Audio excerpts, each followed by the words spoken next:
welcome back to Football League One TV. It's time for the latest episode of The Debate, and joining me this afternoon is Marcus Ally to take a look at some of the early contenders for promotion from the Championship in 2022-23. Marcus, how are you this afternoon? Yeah, really well, thanks, George. The anticipation's building really nicely at this stage of the season. Obviously, maybe a little bit premature to be making these predictions in the midst of the summer transfer window, but certainly some eye-catching moves that have sort of built some ideas in my head ahead of the new season. So I know, excited to be on, looking at some contenders for next season. Yeah, still very, very early days, isn't it, in the 22-23 campaign. Plenty still to come into the transfer window as well. But as you said, Marcus, some interesting moves already being made. So we can begin to have a look, I suppose, at this early stage at sides we think might be there or thereabouts in terms of the promotion race to the Premier League. EFL fans, let us know who do you fancy to go up from the Championship at this very early stage. Try and stick your neck on the line if you fancy it. Let's get going.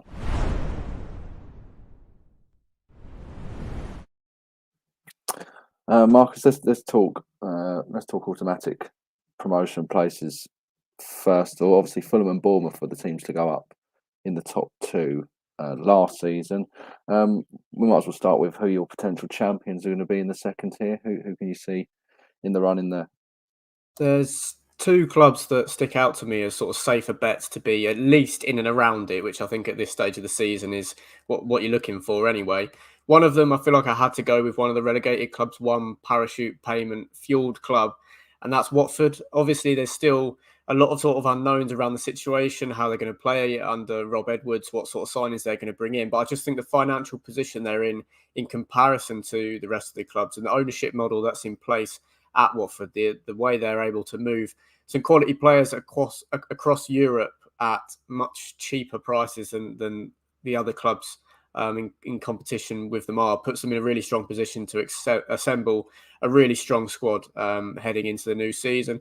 Obviously, at this stage, it looks like João Pedro is probably going to stay. Got quite a lot of time left on his contract, so there's not so much of risk on losing out potential money. And he was definitely a player who, despite still being even 2 years younger last time he was playing in the Championship, did impress, and there were some moments of brilliance that showed that he's definitely capable of playing much higher. Obviously, the managerial situation is one that we're not too sure about, given if they've got a tough start in the fixture list. Whether Watford would pull the trigger on Rob Edwards early, I'm not so sure. I get the way they're talking. I think there's been something of a change of direction. I think with the quality that they'll be able to bring in, they should be right up there. And I do think that they come down in a bit of a better position than Burnley and Norwich for sure. Yeah, Rob Edwards is an interesting one, isn't it, Marcus? Obviously, he goes in there as a champion on the back of last year with Forest Green going up from League Two, but obviously, it's a completely different proposition, with all due respect to Forest Green in League Two, going into a side that's just come down from the Premier League. How much do you think he can transfer, though, from those experiences last year? I guess there's one thing you want to avoid is a late threat of a collapse, which Forest Green very nearly did towards the end of last season. Yeah, it was a little bit alarming they went, but promotion, of course, was never in doubt for Rovers at that point in the season. I think he's going to play three at the back, like we've seen with so many clubs in the EFL at the moment, which might be a small change from what Watford have been used to in recent years. But I also can see that getting the most out of their squad. I possibly expect Ismail Assar to leave in between now and the end of the window, which would be a blow, but I think it's something that they'll be able to legislate for.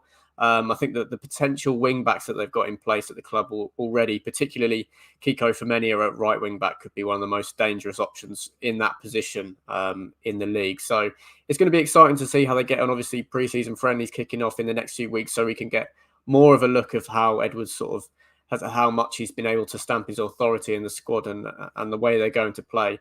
But I can see Watford as a club that potentially do some very exciting business late on in the transfer window. In building towards promotion as well. And as I say, they mainly stick out because one of the relegated clubs is usually right up there, and I would just put them ahead of Burnley and Norwich at the moment.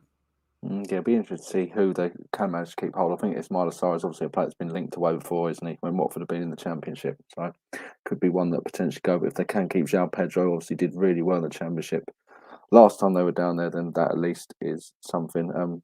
As we say as well, still very early in the summer transfer window, so there's time obviously for Watford to to make some contingency plans. Moving away from the Hornets, Marcus, who could you see going up with them inside the top two? I think Middlesbrough are in for a strong season. I went pretty big on them in the second half of last season. In the end, of course, missing out on the playoffs and finishing seventh. But I think with a pre-season behind him and some more backing in the transfer market, Chris Wilder should be able to have Borough performing much closer to the top two than they were able to last season. I think they'll potentially learn from what happened with loaning Jed Spence out to a direct rival. Of course, if Forest weren't in the top six, and Borough potentially would have taken that extra spot. But I like their business so far as well. There's definitely a way to go, particularly in the final third where they did struggle towards the end of the season. But I think Darrell Lenihan on a free transfer from Blackburn Rovers is really outstanding business.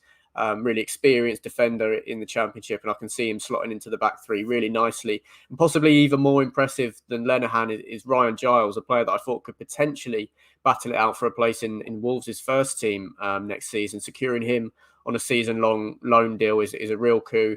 One of the most creative left-sided players in the Championship last season, and it was definitely an area that needed strengthening. Looking at that Borough side towards the back end of last season, you had Neil Taylor or Mark Boller typically playing at left wing back. It's definitely an upgrade on those, and I'm sure that as the window progresses, we'll see further investment and some more reinforcements. The squad does need bulking out, but I think the core that's there can rival the majority of clubs in the division. So I can see Wilder building on the platform that they built last season. Yeah, they have made some very decent additions so far this summer, and you can imagine there'll be a few more to come. As well as that, Marcus, obviously they've got Chris Wilder in charge, and whereas we spoke about Rob Edwards and the lack of experience he's got, at least in the Championship in terms of being a manager, Chris Wilder is someone at Middlesbrough that's been there and done it, hasn't it, in terms of promotion after the work he did with Sheffield United. Yeah, it's recent experience as well, as you say. We're winning promotion 18-19, I think it was, with Sheffield United. He's put that same formation in place at Middlesbrough, but it seems to be just as effective as it was with the Blades. I think at Borough, he's not going to have it all his own way in terms of recruitment. There were some unconventional deals that he managed to make a huge success of at Sheffield United, signing more experienced players. I think they're definitely going down a route where they'd prefer to sign players with higher sell-on values. And I think we'll potentially see that in the second half of the transfer window. Going to be interesting to see what happens with Marcus Tavernier. Obviously, if they lose him, that would be a huge loss, a real driving force in central midfield for them last season. But I trust Kieran Scott and the recruitment team at Borough to get this right. They know that they've got an opportunity going into next season, because I, for one, definitely don't expect the clubs that have been recently relegated from the Premier League to be just as strong as they were last season. And that hands an opportunity to the likes of Middlesbrough that were just on the outside of the playoffs last season, and of course demonstrated exactly what they were capable of in the FA Cup. Jed Spence is a player that it looks quite likely he's going to leave. We know the brilliant job he did at Nottingham Forest on loan last year. I guess in that sense, Middlesbrough may not miss him too much, despite the quality. They already know what it's like to be without him, don't they? Yeah, the main reason why Spence didn't return when they had the recall option in January was because of the form of Isaiah Jones at right wing back. I potentially see an event where Jones is played further forward next season under Wilder, particularly if they maybe have to wait till quite late on in the window to receive this money for Jed Spence. Then potentially those attacking signings aren't going to come in just as soon. So they could see Jones as maybe more of a forward option and bring in a right wing back in order to push him further up the pitch. But yeah, so because we saw such a large portion last season of Borough playing without Jed Spence, it would be a little bit strange for them to sort of feel his loss more going into next season. But I think financially and from a player development point of view, they've got to see it as a success. And yeah, I'm pretty certain he's going to be playing in the Premier League next season. So potentially an area to strengthen, because if Isaiah Jones was injured, it did take, which did happen towards the back end of last season. It took a lot away of their sort of chance creation and how effective they were there. But no, I don't expect them to feel the loss of Spence. I would only see it getting over the line as a positive, because the ammunition it could give them in the market. Okay, so that's Watford and Middlesbrough. You're backing at this early stage, Marcus. I'm sure you may revise that come the end of the summer window and once we're into the season. But Watford and Middlesbrough certainly looking pretty decent anyway as things stand. Um, Obviously there'll be one other team that joins them via the playoffs as Nottingham Forest did last year at Wembley. Which four teams, first of all, do you think are going to be in that top six or that third to sixth place come the end of next season? So I've gone with West Brom, Huddersfield, Norwich City, and Luton Town. To start with West Brom, I think they're the club that I feel most strongly about at this stage. I'm not completely sold about Steve Bruce and whether he's going to be able to get them up next season, but just looking at the squad that they're putting together, it's very hard to make a case that they won't finish in the top six. Of course, defensively, they were pretty strong last season, particularly under Ismail, but across the course of the season, defensively, that wasn't the problem area of the pitch. But yeah, looking at the front four, they're able to field next season with Jed Wallace, John Swift, Colin Grant, and Daryl DK. If he's able to get back to full fitness, that's going to be really intimidating, no matter who you're really coming up against in the Championship. It's outstanding business to be able to get Wallace and Swift on free transfers. Swift was so good for Reading last season, even in such a difficult season, to perform so well as an attacking player. I think he can really carry on that momentum going into next season. And Wallace, of course, his numbers speak for themselves with just absolutely relentless consistency. Again, for a pretty limited Millwall side going forward, I think you could say in recent years. So no, West Brom are putting together a really formidable starting 11, at least at this stage of the season, to definitely improve on their performance last season and finish in the top six. Yeah, do you think, say West Brom had a manager like a Chris Wilder, for example? Do you think you then put them into the top two a bit more firmly? Is it really the Steve Bruce factor that's playing on your mind here with West Brom, Marcus? It is, yeah. If Wilder was in charge of West Brom, I'd probably have them winning the league. I can remember how hard work, I suppose he got them to a playoff final, but how much hard work Steve Bruce made of that Aston Villa squad in the Championship. And when you look at it in retrospect, it's quite unbelievable that they weren't able to perform a lot better than they were. And then, of course, Dean Smith picked up the pieces and got them promoted pretty promptly afterwards. So, yeah, I do see Steve Bruce as someone whose best years are behind him as a manager. Has obviously achieved so much in the game and even in the Championship. But I think even the way that West Brom played after appointing Bruce last season, the board would have had second thoughts. Well, they definitely did have enough second thoughts about whether Bruce was a man to lead them forward, that they felt it necessary to make it publicly clear that he would be the man to lead them on next season, even though he signed a contract beyond the end of the season anyway.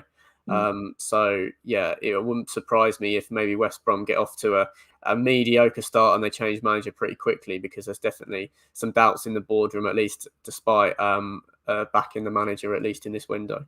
Yeah, I mean, he'll obviously be wanting to prove so many critics wrong, won't he? But you do get the sense that if West Brom don't get off to a quick start next year, then he'll be quickly under pressure from the supporters and the board alike. Let's talk Norwich next, Marcus. You mentioned them as a potential playoff contender. They're a side, obviously, that when they've been in the Championship the last few years, they haven't been in it for long because they've won promotion straight away. But that cycle of promotion and relegation, you feel like it's got to come to an end at some point. They've got a manager in Dean Smith that, as you mentioned earlier, has won promotion from the Championship, did it at Aston Villa.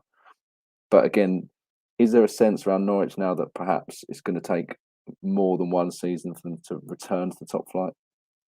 I think there could be. Yeah, the expectation will probably still be for them to at least finish in the top six and compete for promotion, but not having that trump card in Emiliano Buendia that they had when they won the championship title on the last two occasions, I think will make quite a big difference. Timu Puki as well is a couple of years older than last time he played. Age not really on his side at this stage of his career, but I did think he performed admirably in the Premier League, getting to double-figure league goals, considering how little the Canaries offered going forward. I think that's a pretty decent achievement. So yeah, I am leaning towards Norwich not going up next season, but I think they've got a decent enough core of the squad and enough continuity in that, and quality and proven quality at Championship level that suggests that they will at least be in the mix. I think some of the players that were on loan last season away from Norwich could potentially come back into the side and have a good impact with the step down the division. I think although Jordan Hugill didn't do too well at West Brom in the first half of the season, I think he proved himself that he's still a threat at Cardiff in the second half and could definitely be a player to play some kind of role in the attacking third next season. And also look to Sam McCallum as an exciting left wing back. Obviously had an injury hit season at Queen's Park Rangers, but when he was in the team, he was clearly one of their better players and arguably one of the better players in that position in the division. So yeah, the jury's probably still out on Dean Smith as a manager right at the top of the Championship, but I think the platform is definitely there. The way that Norwich is run so well to the model that they go with, and I expect recruitment to be pretty shrewd around that as well. I like the signing of Hayden from Newcastle as well to come in at defensive midfield. The other two sides you mentioned, Luton and Huddersfield, obviously I think it's probably fair to say surprised many with the campaigns they had last year. Obviously, they just kept going and kept defying the critics and obviously got themselves into the playoffs. And Huddersfield made the final, didn't they, as well, and just narrowly lost to Forest. But you think they can do it again? I guess that would probably surprise again onlookers, despite what happened last year, wouldn't it? But you've seen enough so far, Marcus, to suggest that they're going to be able to build on good campaigns last year. Yeah, these last two probably comes in more because I trust their recruitment teams a lot. I really like the signing of Will Boyle at Huddersfield. They've got a lot of work to do in sort of rebuilding their squad. They could still yet lose key players in this transfer window, but I think you look at the business that they've done over the last couple of years, they definitely know what they're doing upstairs at that club. Corberán had them set up so well defensively last season. I can't see that changing, even if the personnel does, to be honest. I think he's shown that that's a characteristic of his management style that he'll be able to get right. And yeah, in the final third, they had those difference makers as well, didn't they? I think Sorba Thomas is tied down to a very long contract at the John Smith Stadium. We'll be hoping to impress and ensure that he gets into that Wales World Cup squad as well. So I definitely think Huddersfield will be a tricky match for most opposition, particularly at the start of the season. Can count themselves unlucky in that playoff final with some of the officiating, of course. So I see no reason why Huddersfield are going to completely fall away next season. I think if they can replicate sort of similar performance levels that they did last season with potentially lesser personnel, I think Lewis O'Brien would be a huge loss if he does end up going. But I don't see them being too far away at all. So I think that they're definitely a name that we've got to consider in that promotion race, and one that hopefully if they can reflect on last season in the right light and not sort of carry that disappointment into next term, should be able to start the season strongly. Okay. Just before we get to our conclusion, let's just perhaps mention a couple of other sides that, if they can get it right and get their recruitment right, may well be in contention. Your thoughts on Sheffield United, Marcus? Obviously won the other team that were in the playoffs last season, the Championship. I'm not so sure, to be honest, about the Blades. I don't think as much investment off the pitch is going to come, and as with some of the other clubs in similar situations as those. Gibbs White as well is probably the main thing that drags them down in my estimation. It was a pretty sort of unique situation that he ended up at Sheffield United right at the back end of that transfer window. I think, possibly players of that quality aren't going to be available on loan this coming season. I look at their squads and it is aging as well, to be honest. They do need a little bit of a refresh. Obviously had that massive striker injury crisis towards the back end of last season. I'm not sure how they're going to bear up in pre-season.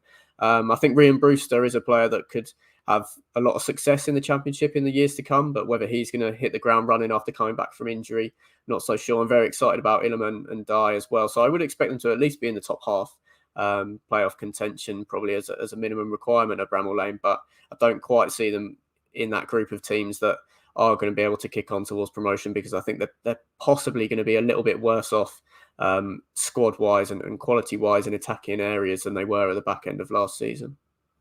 How about Burnley? Obviously, haven't mentioned them yet. Came down from the Premier League, though, at the end of last season, but not think you even fancy them for the top six?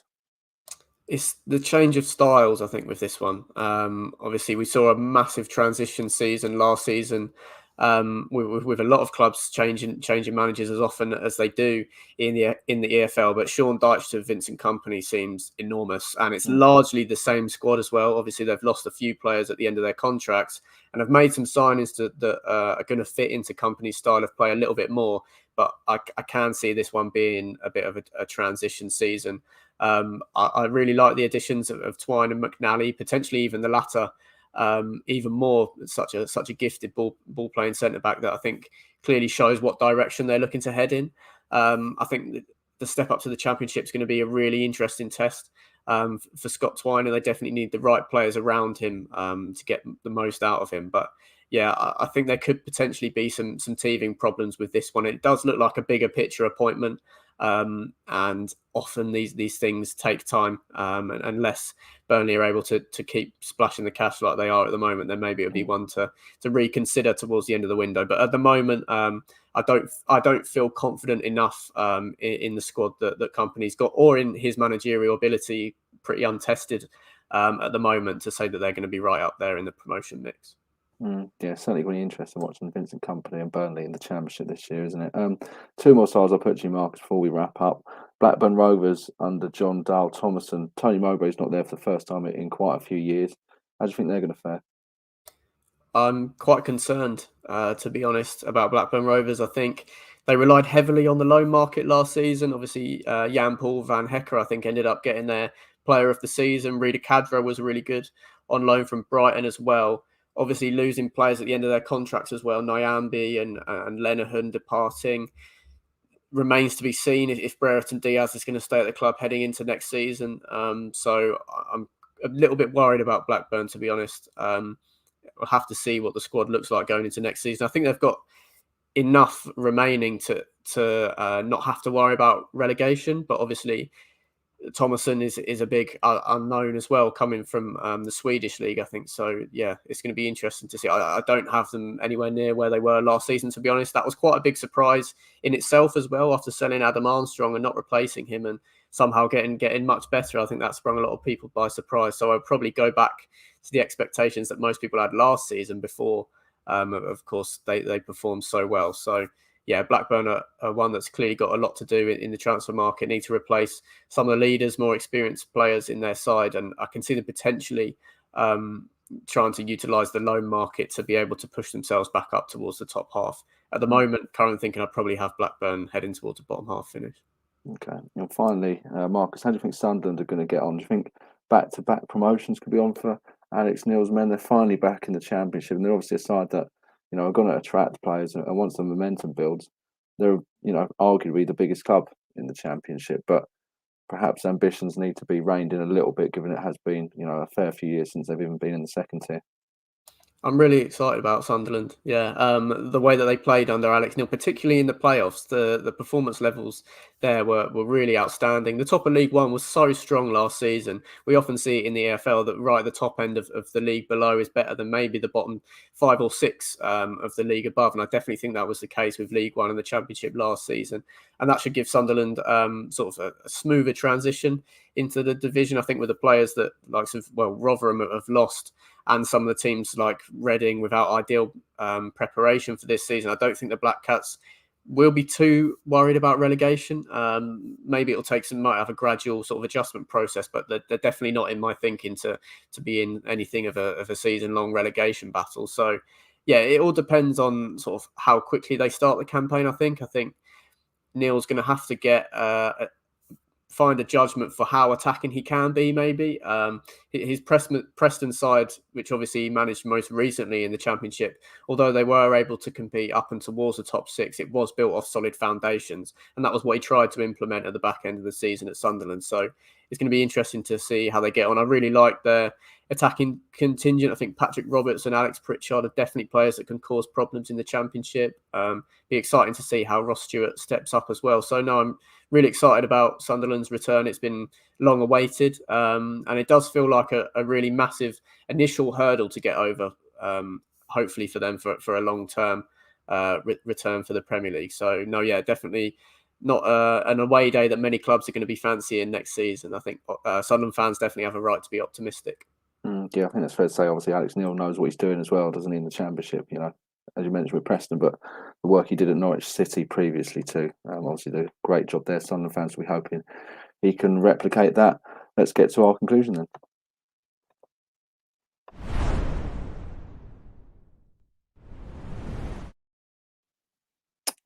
Marcus, Watford and Middlesbrough are the two you're backing then for the automatic spots with Watford after champions, at least at this very early stage, of course. I think I'm right in thinking it's going to be West Brom from the playoffs for you. Yeah, potentially with a managerial change along the way. Yeah, I just can't deny that the quality of squad that they're putting together had quite a strong home record last season as well. The Hawthorns, it's sort of too many draws and not as strong in front of goal ended up dragging them down. I think they might be able to sustain that at least a lot longer. The Baggies were in the automatic promotion conversation for almost the whole first half of the season. So as long as they can avoid that dramatic drop off, then they'll be safely into the top six you would expect. I think Tom Lawrence would be a really solid addition if they're able to bring him in as well. So yeah, there's a way to go in terms of recruitment. Definitely need to shore things up at the back. I'm not completely sold on Alex Palmer or David Button being your number one if you're hoping to push for the top two.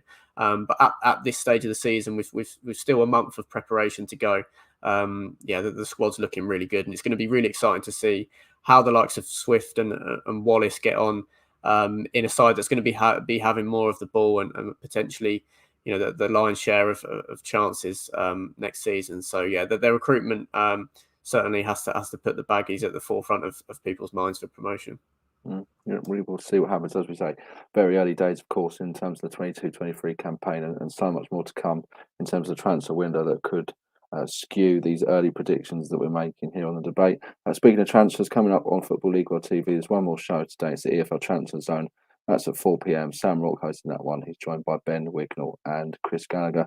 Marcus, thanks for joining me this afternoon. Great to get your thoughts on the promotion race at this very early stage in the campaign, and thanks to those that have been watching as well. Do remember to subscribe to Football League World TV on YouTube, and do like this video as well if you can. But from myself and Marcus, it's bye for now.